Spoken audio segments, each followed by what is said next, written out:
성부 성자와 성령 영원히 영광 받으옵소서. 태초로 지금까지 또 길이 영원 무궁 영광 영광 아멘 아멘.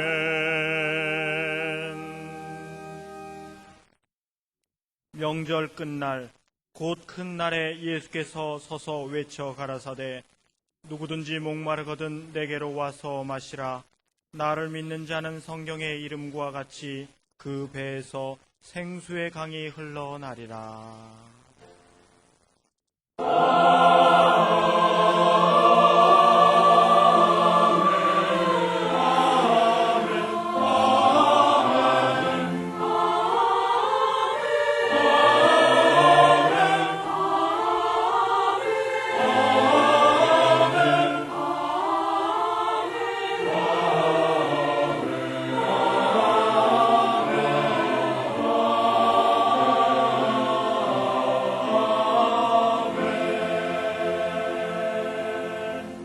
이 시간 하나님께서 우리에게 주시는 구약의 말씀은 잠언 12장 20절입니다.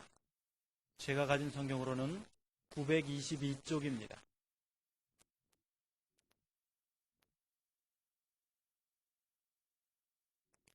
악을 꾀하는 자의 마음에는 괴휼이 있고 화평을 논하는 자에게는 희락이 있느니라. 아멘.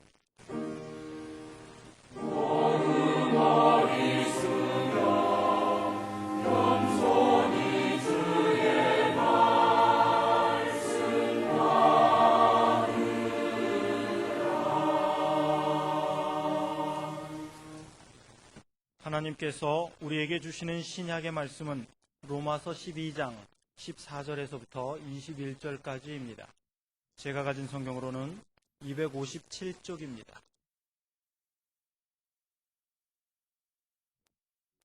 너희를 핍박하는 자를 축복하라. 축복하고 저주하지 말라. 즐거워하는 자들로 함께 즐거워하고 우는 자들로 함께 울라. 서로 마음을 같이하며 높은 데 마음을 두지 말고 도리어 낮은 데 처하며 스스로 지혜 있는 채 말라. 아무에게도 악으로 악을 갚지 말고 모든 사람 앞에서 선한 일을 도모하라. 할 수 있거든 너희로서는 모든 사람으로 더불어 평화하라. 내 사랑하는 자들아, 너희가 친히 원수를 갚지 말고 진노하심에 맡기라. 기록되었으되 원수 갚는 것이 내게 있으니 내가 갚으리라고 주께서 말씀하시니라. 내 원수가 줄이거든 먹이고 목마르거든 마시우라. 그리함으로 내가 숯불을 그 머리에 쌓아 놓으리라. 악에게 지지 말고 선으로 악을 이기라. 아멘. 예수께서 이 세상에 오셔서 하신 이 일을 신학자들은 세 가지로 요약하고 있습니다. 먼저 선지자의 일입니다. 그래서 세상의 회개를 외치면서 깨우치고 하나님의 말씀과 하나님의 뜻을 전하셨습니다. 또 왕으로 일하셨습니다. 그것은 세상을 다스리는 일이지만 동시에 세상을 섬기는 왕이셨습니다. 그래서 사람들을 위로하셨고 병을 고쳐주셨고 사귀에 들린 사람을 해방시켜 주셨습니다. 끝으로 제사장의 직분을 행하셨습니다. 제사장이 뭡니까? 백성의 죄를 대신해서 어린 양을 제물로 하나님 앞에 들어가 중보자의 역할을 하는 겁니다. 그런데 예수님은 제사장으로서 백성의 죄를 대신 지시고 뿐만 아니라 스스로 제물이 되셨던 것입니다. 고린도 후서 5장 18절과 19절에는 이런 말씀이 있습니다.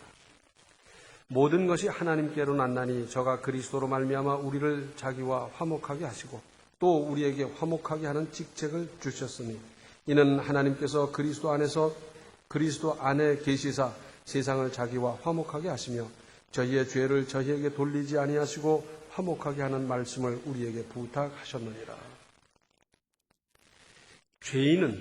죄를 가진 사람은 거룩하신 하나님 앞에 갈 수도 설 수도 없는 존재입니다. 죄와 하나님은 거룩하신 하나님과 죄, 이것은 동이 서에서 먼 것 같이 함께 할 수가 없는 겁니다. 그런데 여기에 예수 그리스도의 십자가로 다리를 놓았어요. 거룩하신 하나님, 죄인, 이 사이에 십자가로 다리를 놓으셨어요. 그 십자가를 통해서만 하나님을 만날 수 있고 하나님 앞에 나아갈 수도 있고 하나님의 은혜를 입을 수도 있게 하셨습니다. 여기에 하나님의 깊고 깊으신 아가페의 사랑이 있는 것 아니겠습니까? 따라서 내 죄값을 십자가로 치러주신 예수 그리스도로 말미암아 하나님과 화목하게 하는 은혜를 입은 우리는 자동적으로 화목하게 하는 직책을 받았고 이 직책을 믿음으로 실천하고 수행해야 할 사명이 따르게 된 것입니다. 그래서 고린도후서 5장 21절에는 하나님이 죄를 알지도 못하신 자로 우리를 대신하여 죄를 삼으신 것은 우리로 하여금 저희 안에서 하나님의 의가 되게 하려 하심이니라. 그러니까 화목케 하는 직책을 잘 수행하면 하나님의 의가 된다 하는 말씀입니다. 또 오늘의 구약 본문 말씀, 악을 꾀하는 자의 마음에는 괴휼이 있고 화평을 논하는 자에게는 희락이 있느니라 했습니다.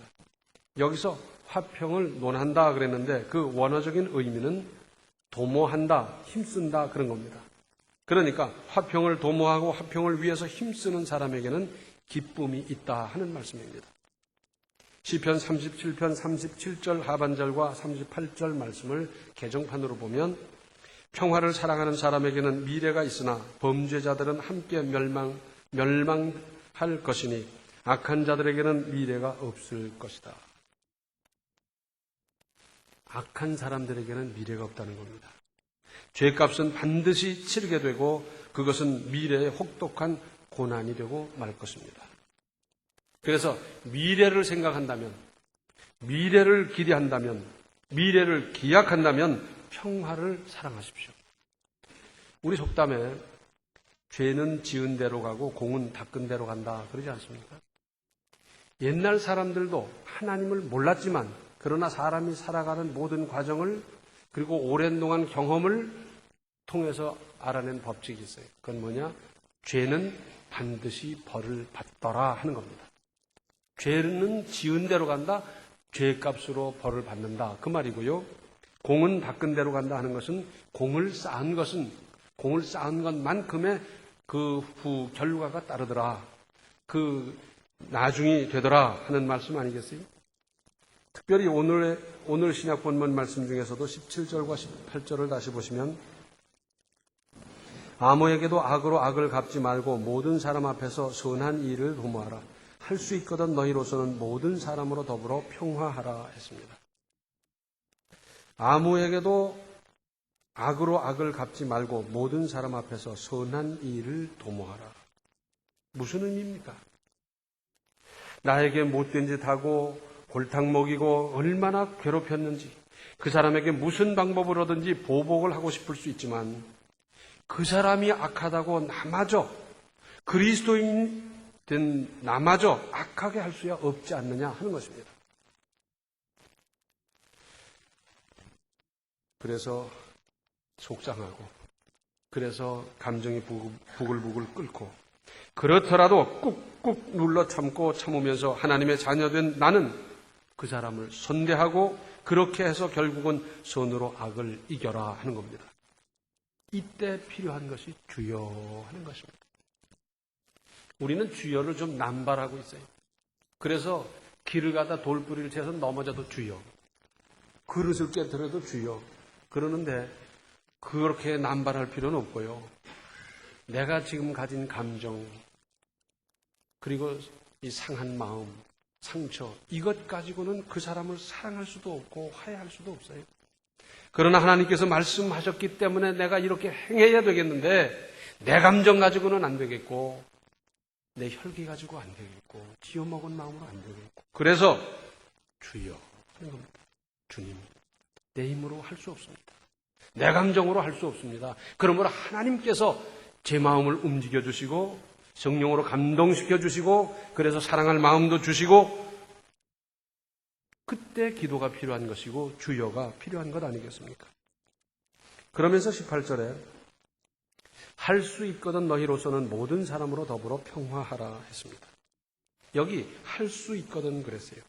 이 말씀 속에는 내가 아무리 노력하고 힘쓰고 별짓을 다해도 안 되는 사람이 있을 수 있다는 사실을 인정하는 겁니다. 그때도 그런 사람이 있었고 지금도 그런 사람이 있어요. 그래서 내가 찾아가고 내가 돌보고 사랑과 친절을 베풀고 아무리 해도 안 되는 사람이 있어요. 그러나 우리 주변에는 별의별 사람이 다 있지만 우리는 끝까지 기도하며 노력해서 모든 사람으로 더불어 평화하는 것이 최종 목표 아니겠습니까? 나는 최선을 다했는데도 끝까지 안 됐다 하더라도 중심을 보시는 하나님께서는 그 중심을 거두어 주시지 않겠습니까? 18절 하반절을 개정판은 이렇게 번역하고 있습니다. 여러분 쪽에서 할 수 있는 대로 모든 사람과 더불어 화평하게 지내십시오. 여러분 쪽에서. 이번 명절에 원근 각지로 출입하면서 고향을 찾기도 하고 고향으로 찾아오는 사람을 맞이하기도 하면서 며칠을 보낼 텐데 무슨 일부터 하려고 생각하고 있습니까? 송편은 어떻게 할까? 부침개는 어떻게 할까? 무슨 음식은 얼마만큼 해야 될까? 그 생각 해야지요. 그런데 그것도 해야 되지만 이 일부터 하기로 작정하시고 미리 기도로 준비하시기 바랍니다. 준비 없이 기도 없이 어떤 일을 만나는 것보다는 기도하고 준비하고 만나는 것은 다르지 않습니까? 구체적으로 어떻게 하면 되겠습니까? 용서하고 용서받고 하십시오. 우리 그리스도인이 먼저 손을 내밀고 화평, 화해를 이루십시오. 상대방의 잘못이 7, 80이고 내가 잘못한 것은 아무리 따져보아도 그 절반도 안 되는 20쯤 된다고 하더라도 그 20도 용서받아야 할, 해결해야 할 일 아니겠습니까? 전적으로 그쪽이 잘못했으면서도 제 잘못을 눈꼽만큼도 모르고 있어도 믿음 있는 내가 먼저 화해를 청하는 것이 신앙인의 할 일 아니겠습니까?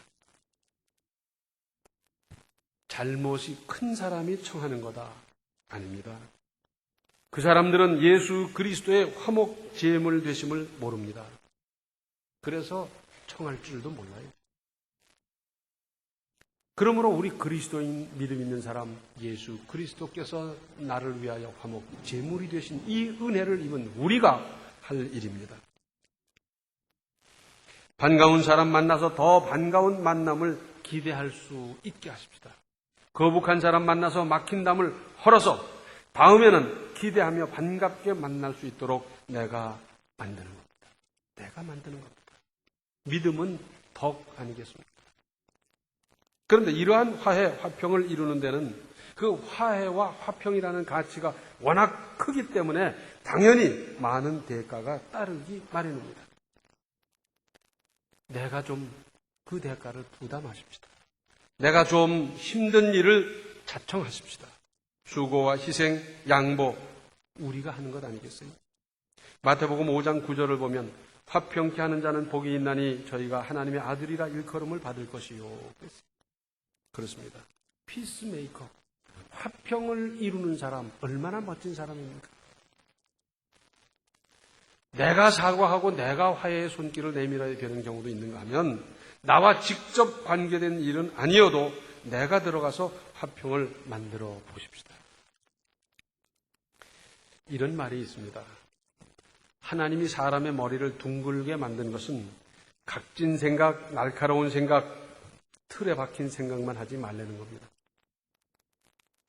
사람 머리를 네모로 안 만드셨잖아요. 뾰족하게 안 만드셨잖아요.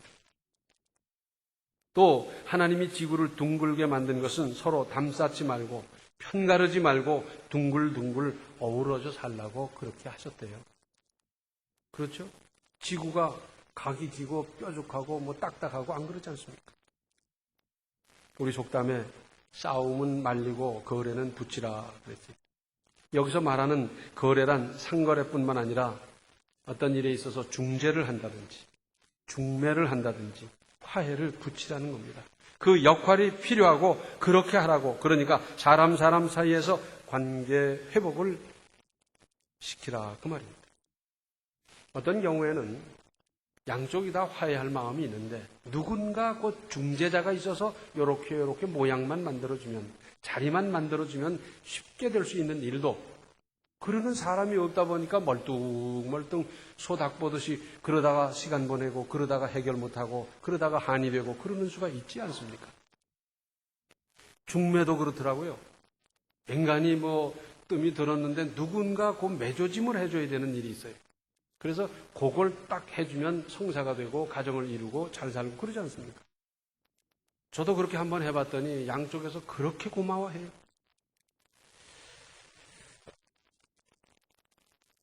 사이가 좋습니까? 더 돈독해지도록, 더 증진되고 향상할 수 있도록 힘쓰십시오.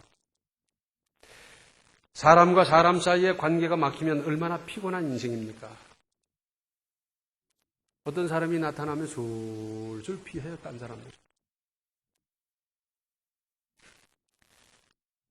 재밌게 이야기를 하다 그 사람만 나타나면 입 탁 닫아버리고 분위기가 확 달라지는 경우가 있어요.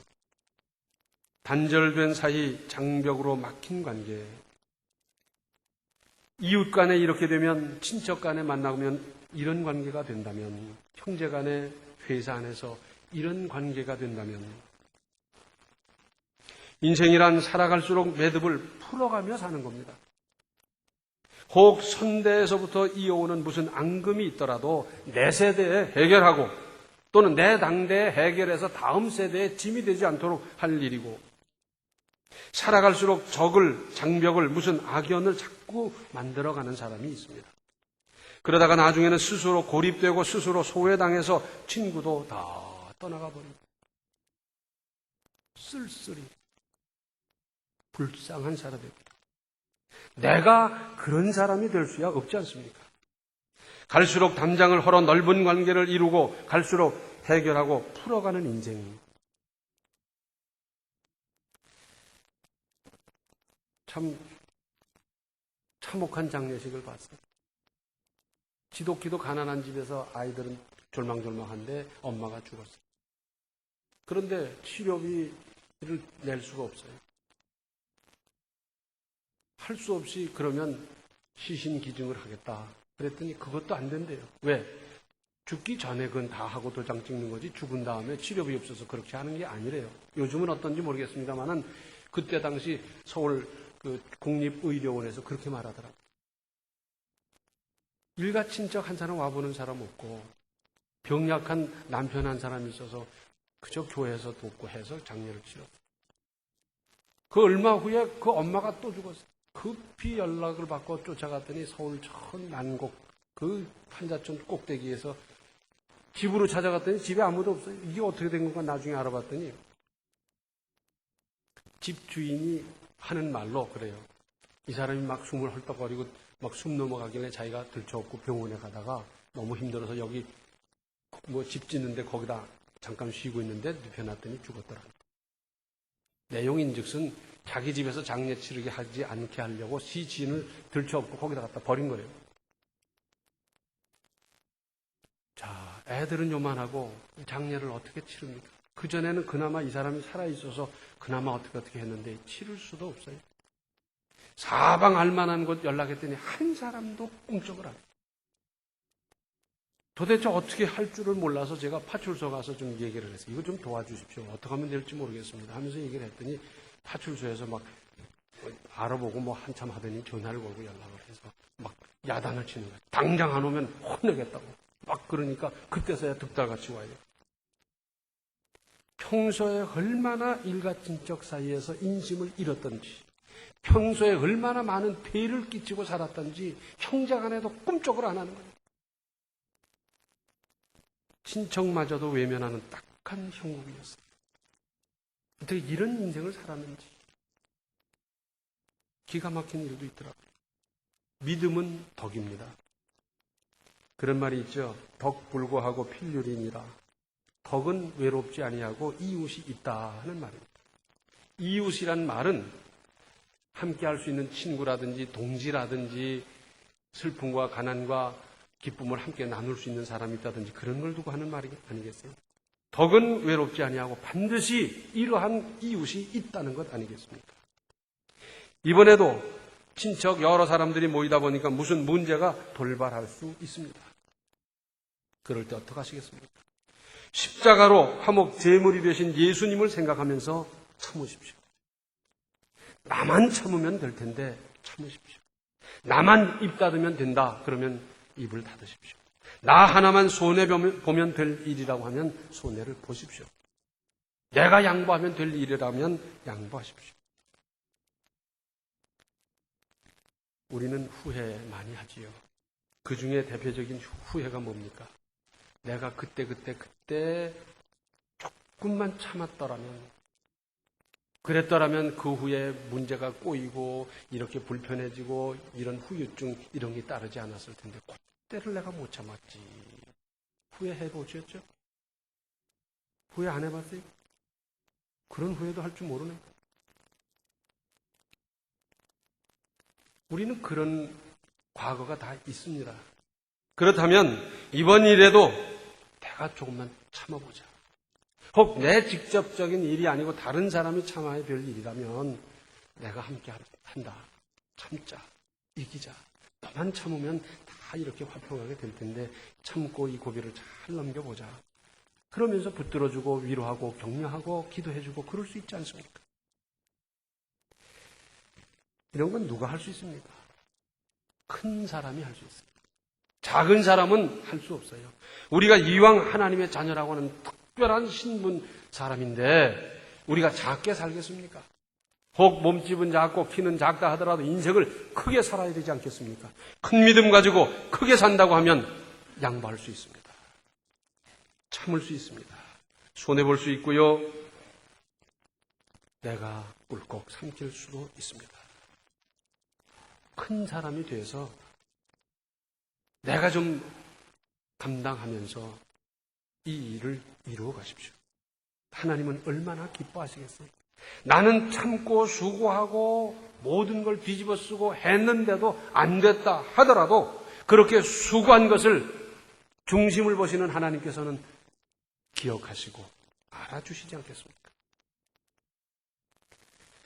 마태복음 5장 9절에는 화평케 하는 자는 하나님께서 어떤 복을 주신다고요? 하나님의 아들이라 일컬음을 받는다 약속하셨어요. 그것은 상속한다는 의미인데 내 대에 하나님의 은혜를 받을 뿐만 아니라 내 다음 때에도 하나님의 은혜가 상속되고 그 다음 때에도 상속되는 이것이 진짜 은혜 아니겠어요? 내 대에는 은혜 받았는데 자식 대에는 지리멸렬해버리고 손주 대에는 어떻게 됐는지도 알 수 없다면 이거야말로 복이겠습니까? 그러나 내 대에 하나님의 은혜를 받고 다음 때에도 계속 받는다면 이것이야말로 큰 은혜인데 큰 복인데 이것은 화평케 하는 사람. 화평을 위해서 수고하고 힘쓰고 감수하고 손해보고 노력한 그 사람에게 주실 하나님의 상급 아니겠습니까? 이제 내 인생을 외로운 인생 만드는 것이 아니라 담을 헐어가는 인생, 화평케 하는 인생. 그래서 하나님께서 약속하신 이 상속되는 복을 보장받고 사는 인생 다 되시기를 바랍니다. 기도하시겠습니다. 은혜로우신 아버지 하나님, 저희들 아무렇게나 살아왔습니다. 부지불식간에 튀어나온 내 말로 말미암아 얼마나 많은 사람이 상처를 입고 부담을 느끼고 또 어려웠겠습니까?